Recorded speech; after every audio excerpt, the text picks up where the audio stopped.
beribadah kepada Tuhan, sudah dikasih oleh Tuhan.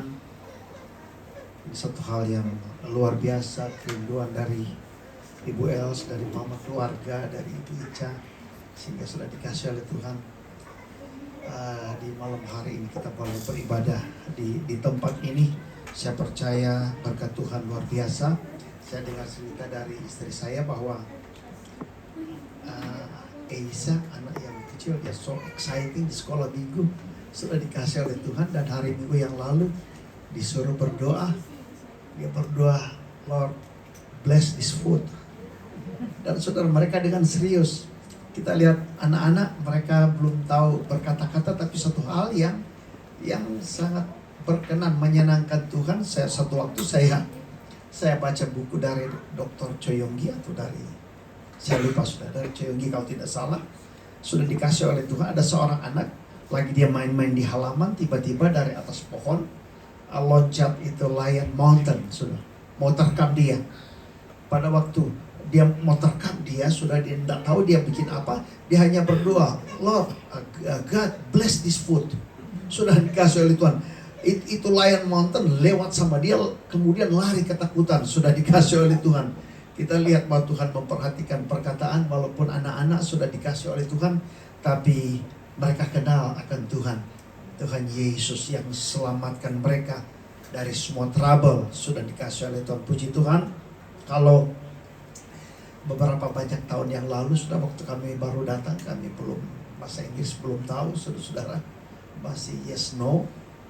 Anak saya sekolah di Prado itu, di Rich Canyon, sudah di sekolah di situ. Kemudian setiap dia pulang, saudara tanya, David,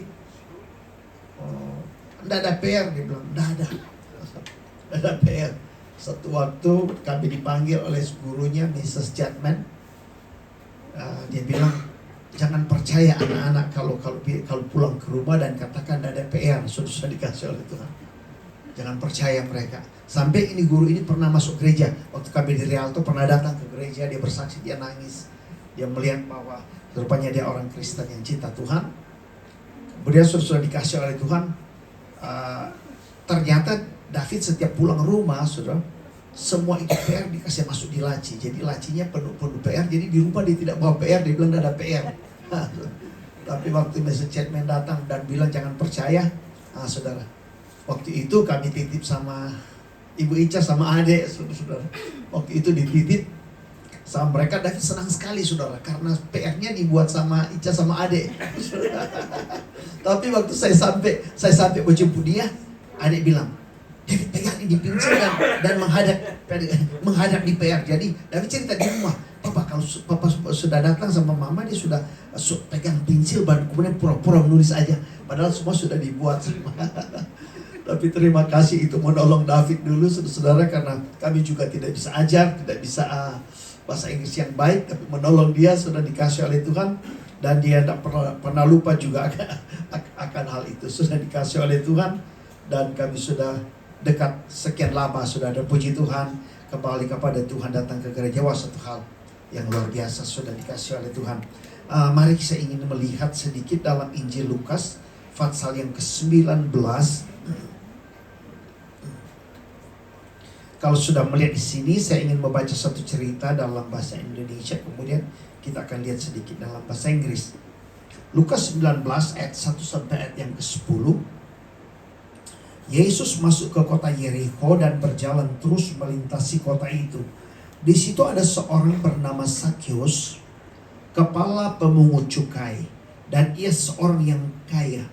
Ia berusaha untuk melihat orang apakah Yesus itu, tetapi ia tidak berhasil karena orang banyak, sebab badannya pendek. Maka berlarilah ia mendahului orang banyak, lalu memanjat pohon ara untuk melihat Yesus yang akan lewat di situ. Ketika Yesus sampai ke tempat itu, ia melihat ke atas dan berkata, Sakyus, segeralah turun, sebab hari ini aku harus menumpang di rumahmu. Lalu Sakyus segera turun dan menerima Yesus dengan sukacita. Tetapi semua orang yang melihat hal itu bersungut-sungut, katanya ia menumpang di rumah orang berdosa. Tetapi Sakyus berdiri dan berkata kepada Tuhan, Tuhan, setengah dari milikku akan kuberikan kepada orang miskin. Dan sekiranya ada sesuatu yang kuperas dari seseorang akan kukembalikan 4 kali lipat. Kata Yesus kepadanya, hari ini telah terjadi keselamatan kepada rumah ini, karena orang ini pun anak Abraham. Sebab anak manusia datang untuk mencari dan menyelamatkan orang yang hilang. Sudah dikasih oleh Tuhan dalam bahasa Inggris, sudah lihat, dan kemudian kita akan melihat sedikit ayat-ayat yang kita baca. Then Jesus entered and passed through Jericho. Now behold, there was a man named Zacchaeus, who was a chief tax collector, and he was rich. Sudah dikasih oleh Tuhan, dikatakan dia bekerja tax collector dan dia rich. Kalau Alkitab berkata rich, kaya, dan betul-betul kaya, sudah dikasih oleh Tuhan. Dan pada zaman itu pekerjaannya sudah dikasih oleh Tuhan adalah satu pekerjaan yang di pemandangan manusia pada zaman Taurat, satu hal yang tidak baik, yang bad, sudah dikasih oleh Tuhan. Itu di pemandangan manusia, secara fisikal sudah dikasih oleh Tuhan. Tapi dalam kehidupan Zacchaeus dikatakan, and he saw to see who Jesus was. Ada kerinduan dalam hidupnya untuk melihat, dia hanya untuk melihat Yesus. Sudah dikasih oleh Tuhan, but could not because of the crowd, for he was a short stature. So he ran ahead and climbed up into a sycamore tree to see him, for he was going to pass that way.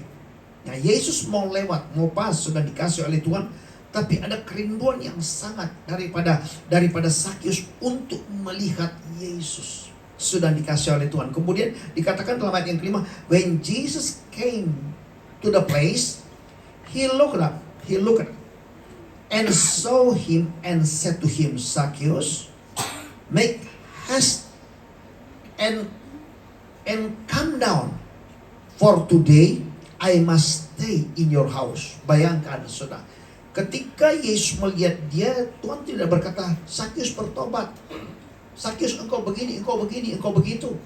Zacchaeus tinggalkan apa yang engkau sedang lakukan, tinggalkan pekerjaan yang harus bertobat. Tuhan tidak katakan begitu, sudah dikasih oleh Tuhan. Tapi Tuhan katakan, sudah dikasih oleh Tuhan, Zacchaeus, hari ini aku mau menumpang, aku harus, Tuhan berkata, stay at your house. Ya Tuhan kita Yesus Kristus. Mengapa sudah dikasih oleh Tuhan? Karena Tuhan melihat bukan apa yang manusia lihat. Banyak kali manusia lihat kita, manusia condemn kita, saudara. Hidup begini, kamu harus begini, kamu harus begitu. Tinggalkan apa yang kamu sedang lakukan. Itu manusia lihat. Tapi yang Tuhan lihat, saudara, bukan hal-hal yang fisikal, tapi ada satu hal yang penting, yaitu jiwanya yang harus diselamatkan. Sudah dikasih oleh Tuhan. Jiwa daripada Zacchaeus, yaitu keselamatan yang paling penting yang Tuhan lihat, sudah dikasih oleh Tuhan. Manusia boleh condemn Zacchaeus, dia terlalu bad, dia begini-begini. Lihat apa yang dia kerjakan, lihat hidupnya begini-begini, saudara. Manusia bisa condemn, tapi Yesus tidak condemn dia. Tuhan tidak berkata engkau begini, engkau begitu, harus begini, harus bertobat, dan harus melakukan ini, tinggalkan semua itu. Tuhan tidak katakan begitu. Tuhan hanya berkata, Zacchaeus, hari ini saya mau menumpang dalam berubah. Wow, luar biasa Tuhan kita. Sudah dikasih oleh Tuhan. Karena saya katakan yang Tuhan lihat hal yang paling penting, yaitu keselamatan. Saudara, Tuhan mau setiap kita diselamatkan. Sudah dikasih oleh Tuhan. Dan kemudian sudah lihat, so he made haste and come down and receive him joyfully. Sudah, dia tidak condemn dirinya. Dia tidak, lihat rumah saya, lihat keadaan saya, lihat kehidupan saya. Tidak. Tapi dia terima Yesus datang dalam rumahnya. Alkitab berkata dengan sukacita. Sudah dikasih oleh Tuhan. Dan apa yang dia katakan? Dia katakan, but when they saw it, they all complain. Ya, ini yang orang lihat, saying, he has gone to be a guest with a man who is a sinner. Lihat, manusia lihat. Mereka tahu dia sinner. Perbuatannya bad, saudara. Ini yang dia lakukan bad, pekerjaannya bad. Semua, saudara. Dia adalah sinner. Kok Tuhan mau datang menumpang dalam rumahnya? Tuhan mau datang dalam rumahnya, saudara. Saya katakan bukan itu yang Tuhan lihat. Karena Tuhan telah tebus kita, saudara. Ya, yang Tuhan lihat yaitu, saya katakan, yaitu keselamatan. Itu sangat penting, saudara. Sebab apa gunanya kita memiliki seentero dunia ini tapi kita tidak diselamatkan. Kemudian sudah lihat dalam ayat kemudian dalam ayat yang ke-8 dikatakan, then Zacchaeus stood and said to the Lord, "Look, Lord, I give half of my good to the poor. And if I have taken anything from anyone by false accusation, I restore fourfold." Dia berkata, Tuhan, lihat apa yang kau punya. Dia bilang, saya akan memberikan ke setengah hartaku kepada yang miskin. Dan kemudian jika ada orang yang saya tipu, maka saya akan kembalikan 4 kali lipat. Sudah dikasih oleh Tuhan. Apakah itu maksud daripada Tuhan? Jika kita ikut Tuhan, sudah dikasih oleh Tuhan, kita harus melakukan seperti ini. Sudah. Saya kira itu bukan maksud Tuhan. Maksud di sini yang kita lihat bahwa Zacchaeus dapat melihat bahwa harta kekayaan, maka keselamatan yang ada pada Tuhan, sukacita yang dia terima karena Tuhan hadir dalam rumahnya, keselamatan yang dia peroleh, maka itu lebih daripada harta kekayaan. Sudah dikasih oleh Tuhan. Bukan berarti kalau kita ikut Tuhan maka kita akan hidup susah, hidup miskin, memberikan segala sesuatu kepada orang miskin. Bukan itu maksud Tuhan, saudara. Kalau kita ikut Tuhan, sudah dikasih oleh Tuhan, malahan kita akan punya joyful, enjoy life, saudara. Makan hidup kita makin diberkati. Ada sukacita, ada happiness, sudah. Berkat Tuhan datang berlimpah dalam hidup kita. Sebab Alkitab berkata, cari dahulu kerajaan Allah dan kebenarannya, maka semua akan ditambahkan. Jadi kalau kita ikut Tuhan, kita melihat sudah dikasih oleh Tuhan, maka kita akan punya hidup yang sukacita, hidup aman, hidup dalam perlindungan Tuhan, hidup dalam sukacita, hidup di dalam berkat, saudara. Karena Tuhan kita empunya segala sesuatu, Dia dapat memberkati kita, saudara. Tetapi maksud daripada Zacchaeus di sini sudah dikasih oleh Tuhan. Dia berkata, aku akan memberikan apa yang saya punya kepada sebagian kepada orang miskin. Dan jika ada orang yang dia tipu, dia akan kembalikan 4 kali lipat.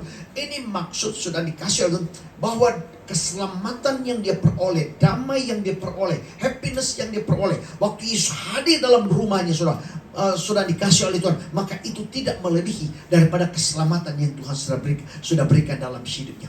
Itu tidak melebihi daripada kehadiran Tuhan, tidak melebihi, saudara. Yaitu kita lihat bahwa kehadiran Tuhan sungguh luar biasa, sudah dikasih oleh Tuhan, bahwa bandingkan keselamatan yang Tuhan beri dalam hidupnya, maka harta kekayaannya tidak ada arti. Karena apa? Keselamatan yang Tuhan berikan dalam hidupnya itu adalah kekal, sudah dikasih oleh Tuhan. Perlindungan, keamanan, sukacita, enjoy life, sudah yang Tuhan berikan kepadanya. Itu satu hal yang luar biasa. Sehingga kita melihat bahwa sudah dikasih oleh Tuhan, Zacchaeus penuh dengan sukacita yang dia tidak pernah rasakan. Dia dalam joyful, dia tidak pernah rasakan selama dia hidup, saudara. Walaupun Alkitab berkata dia seorang yang rich, seorang yang kaya. Dia kaya, kalau Alkitab katakan kaya. Tapi dia tidak pernah mengalami kehidupan sebagaimana hidup dalam Yesus. Ketika Yesus ada dalam rumahnya. Dan saudara baca terus di sini katakan sudah dikasih oleh Tuhan dalam ayat yang ke-9, sudah lihat. And Jesus said to him, today salvation has come to this house, because he also is a son of Abraham. Tuhan berkata, today keselamatan datang dalam rumah ini. Coba lihat perkataan dari Tuhan kita Yesus Kristus. Saudara, perkataan Tuhan adalah eternal. Sudah dikasih oleh Tuhan. Adalah powerful. Dan kalau Tuhan katakan keselamatan ada dalam rumah ini, sudah dikasih oleh Tuhan, tidak ada seorang pun yang bisa cancel. Tidak ada power dari dalam dunia ini bisa cancel. Tuhan tidak bilang begini kepada Zacchaeus, Zacchaeus, lihat hidupmu. Lihat hidup. Kamu harus bertobat. Seperti saya katakan tadi. Kamu harus tinggalkan ini. Kamu harus berbuat ini. Tuhan tidak katakan begitu, saudara. Lihat apa yang orang condemn. Lihat pekerjaan. Lihat semua ini. Tinggalkan semua itu. Bertobat. Maka keselamatan ada dalam rumah. Tuhan tidak katakan begitu. Saya katakan Tuhan tidak melihat hal-hal yang lahir. Karena hal yang terpenting sudah dikasih oleh Tuhan, yaitu keselamatan. Jika kita hidup dalam keselamatan, kita akan melihat sudah begitu banyak miracle dan berkat Tuhan dalam hidup kita. Dan kita dengan sukacita berjalan dalam keselamatan itu.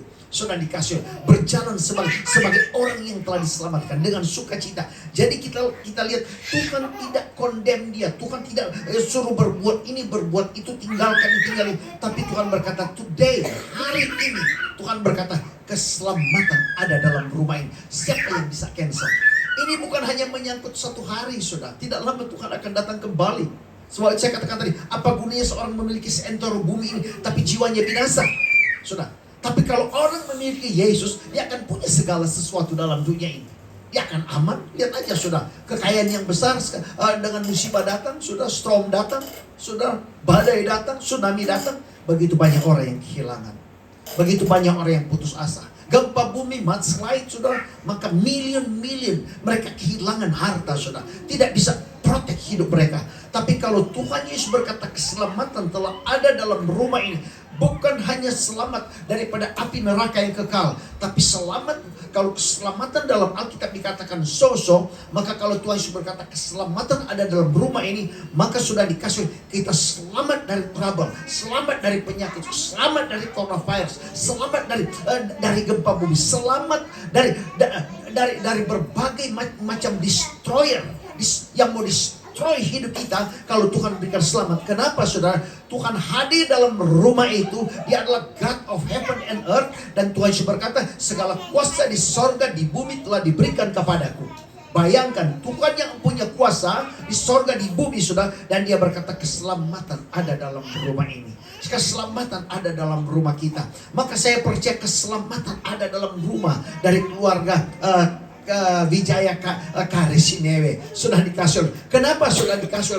Tuhan tidak melihat keadaan secara fisikal hidup mereka, tapi Tuhan melihat jiwa mereka, sudah. Tuhan melihat jiwa mereka, karena ini menyangkut hal yang kekal. Sudah dikasih oleh Tuhan. Dan sudah dikasih oleh, sebab itu Tuhan datang ke dalam dunia ini, sudah.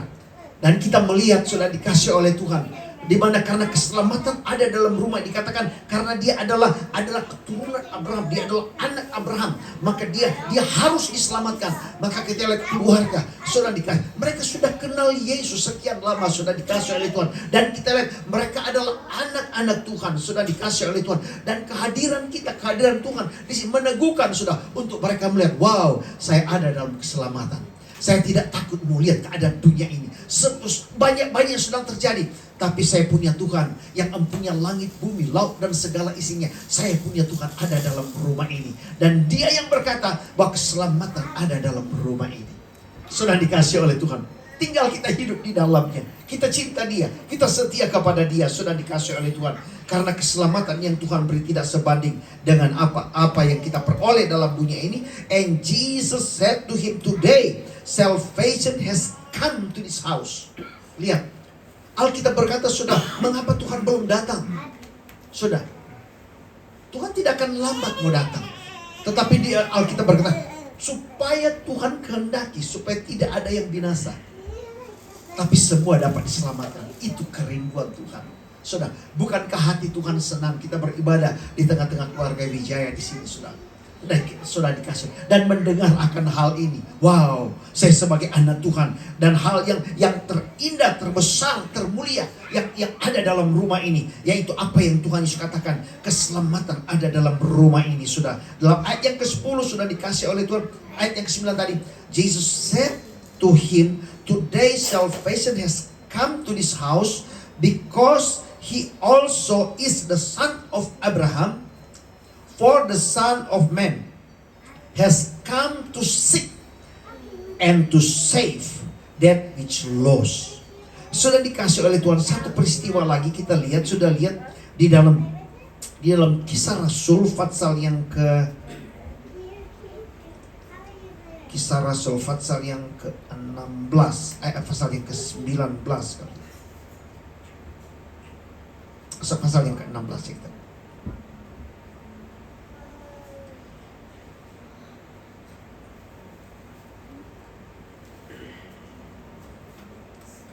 Ayat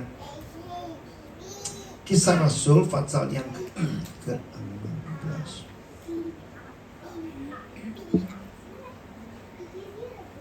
Mulai ayat yang ke-25 saya baca, sudah dikasih oleh Tuhan. Kisah Rasul pasal yang ke-16. Saya baca dalam bahasa Indonesia. Kisah 16 ayat 25.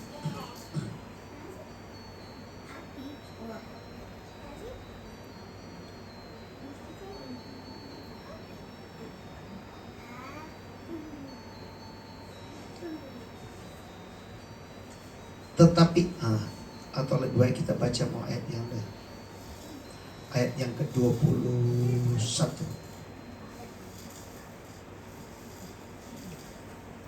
Dan mereka mengajak, ayat 22.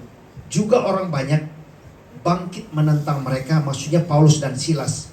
Lalu pembesar-pembesar kota itu menyuruh mengoyakkan pakaian dari tubuh mereka, Paulus dan Silas, dan menderah mereka. Mereka ditortur karena mereka memberitakan tentang Yesus. Ayat 23.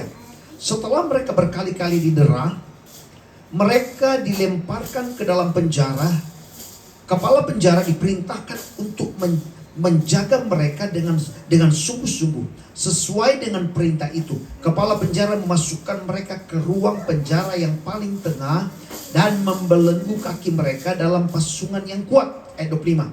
Tetapi kira-kira tengah malam Paulus dan Silas berdoa dan menyanyikan puji-pujian kepada Allah, dan orang-orang hukuman lain mendengar mereka. Ayat 26. Akan tetapi terjadilah gempa bumi yang hebat sehingga sendi-sendi penjara goyah, dan seketika itu juga terbukalah semua pintu dan terlepaslah belenggu semua orang.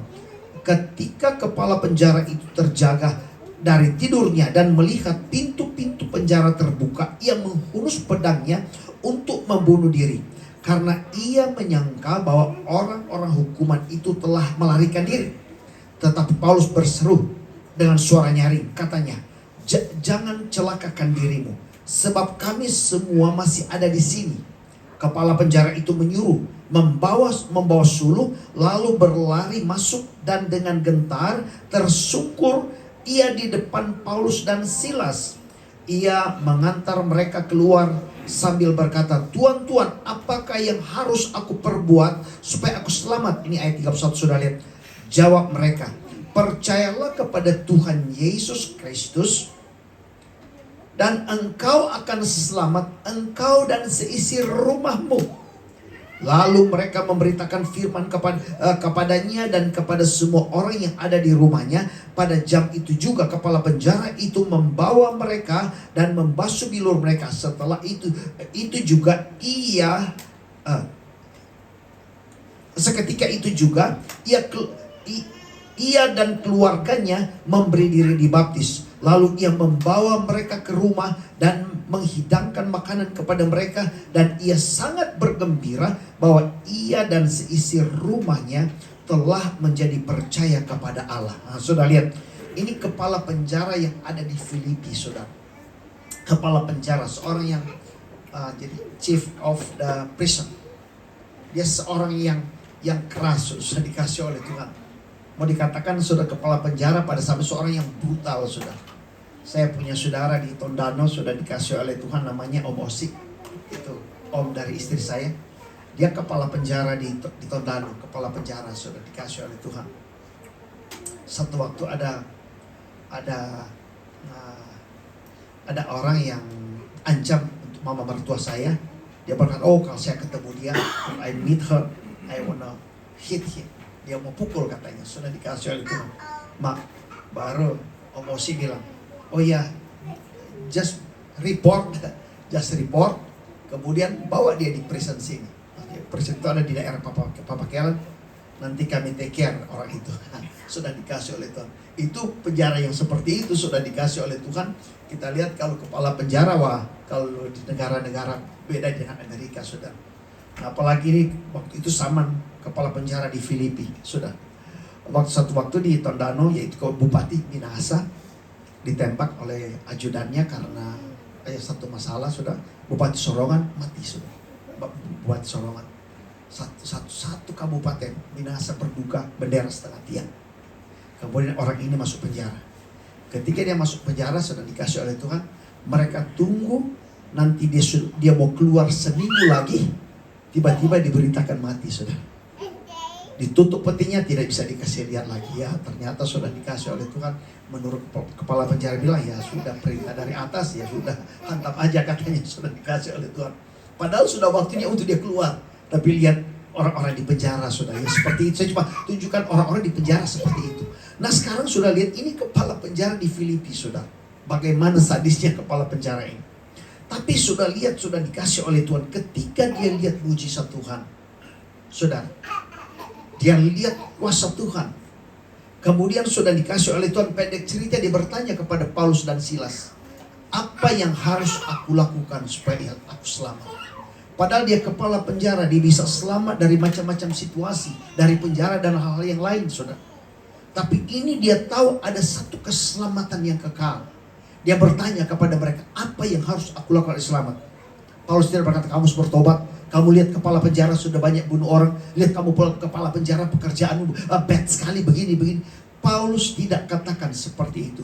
Dia hanya katakan, percaya kepada Tuhan Yesus. Engkau akan selamat, engkau dan seisi rumahmu.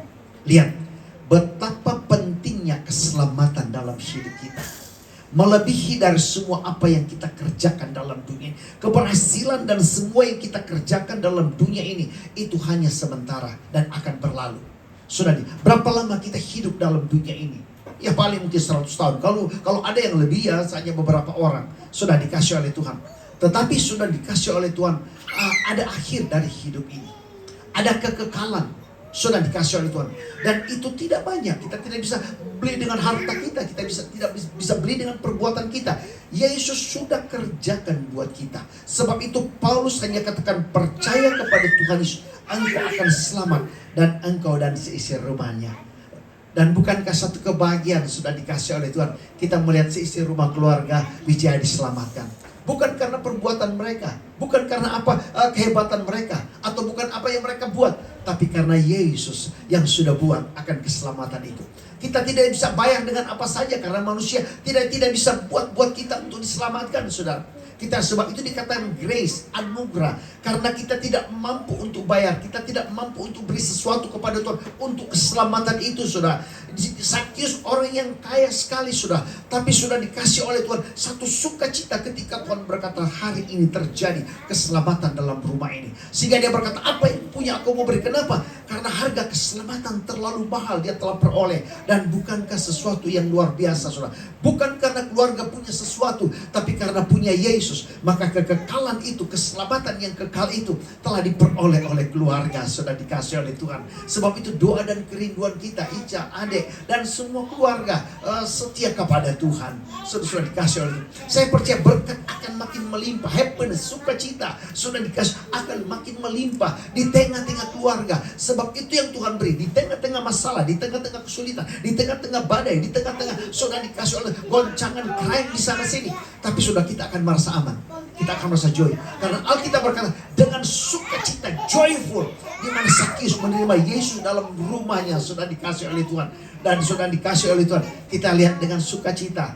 Ibu Ica teks, wah, I can wait untuk ibadah di sini, saudara. Dan 2-3 orang berkumpul demi nama Tuhan. Tuhan ada di sini. Saya percaya berkat Tuhan buat keluarga ini luar biasa. Di bawah kolong langit ini tidak ada nama lain yang diberikan kepada manusia yang olehnya kita dapat diselamatkan, saudara. Alkitab berkata, hanya di dalam satu nama yang kita puji, yang kita agungkan, yang ditinggikan dalam rumah ini, saudara. Nama yang tidak pernah hilang. Walaupun lama tidak ketemu dengan Adek dan Ica, saudara. Tapi kemarin saya mau ketemu dengan Adek di gereja, saudara. Karena apa? Karena nama Yesus ada dalam hidup mereka, ada dalam rumah ini. Dan nama ini telah selamatkan keluarga. Nama ini juga adalah protection. Alkitab berkata, berkata, nama Tuhan adalah menara yang kuat. Di sana orang benar berlindung, saudara. Itu Daud, saudara. Dia punya pengawal siang dan malam. Dia punya pasukan yang besar, saudara. Dia dikenal Great King. Tapi dia berkata, di tengah-tengah saya dikawal, saya tidak pernah tenang. Tapi hanya dekat Allah saja aku tenang. Dan dia berkata bahwa nama Tuhan adalah satu menara yang kuat, di mana orang benar lari di sana. Adalah perlindungan yang kuat, yang tidak bisa dirobohkan oleh tsunami, yang tidak bisa dirobohkan oleh gempa bumi, yang tidak bisa dirobohkan dengan bom atom sekalipun. Sudah dikasih oleh, karena nama Tuhan, Alkitab berkata sudah dikasih oleh Tuhan. God so highly exalted him and given him the name above every name. At the name of Jesus, every knee should bow, of those in heaven, on earth, and under the earth, and every tongue should confess that Jesus Christ is Lord, to the glory of God the Father. Jesus Christ adalah Lord dalam rumah ini. Sudah dikasih oleh yang telah memberikan keselamatan. Dan dia berkata keselamatan telah ada dalam rumah ini. Satu hal, satu berkat yang luar biasa, yaitu keselamatan sudah dikasih oleh Tuhan. Dan nama Tuhan adalah perlindungan. Karena Alkitab berkata, in my name you will cast out demons. Nama Tuhan ditinggikan dalam rumah ini. Semua plan daripada setan akan digagalkan semua. Sudah dikasih oleh Tuhan. Dan saya percaya adik Ecak keluarga, Ibu Els dan keluarga akan makin diberkati oleh Tuhan, makin maju dalam Tuhan. Sudah dikasih oleh Tuhan. Sebab hari-hari ini sudah biar kita hidup lebih lagi dekat dengan Tuhan. Tuhan memberkati kita pada malam ini. Dan mari saya undang kita berdiri.